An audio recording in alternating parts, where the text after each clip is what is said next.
ఎవరైనా సరే ఏదైనా ఒకటి సక్సెస్ సాధించుకోవాలి అనుకున్నప్పుడు చాలా మాటలు ఉంటాయి. అందులో ముఖ్యమైనటువంటి ఒక మాట ఏంటంటే కంటిన్యూయస్ ప్రాక్టీస్, నిరంతర సాధన అనేది చాలా ఇంపార్టెంట్ అని చెప్తారు. మరి ఈ నిరంతర సాధన ఎలా ఉంటుంది అన్న దాని గురించి ఓ కవిత రాస్తే ఆ కవిత ఏం చెప్తుందంటే ఇదో ఈ విధంగా ఉంటుంది. కోరుకున్నప్పుడు పౌర్ణమి రాదు కానీ వద్దన్నా ఎదురు దెబ్బలు తగులుతూనే ఉంటాయి.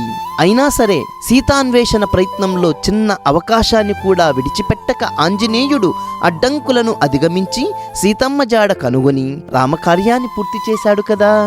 అతులిత బలదాముడిగా చరిత్రలో నిలిచిపోయాడు కదా. మనందరికీ తెలిసిన సత్యం ఇది. ఇష్టపడినప్పుడు వసంతం రాదు కానీ వద్దన్న కష్ట నష్టాలు పలకరిస్తూనే ఉంటాయి.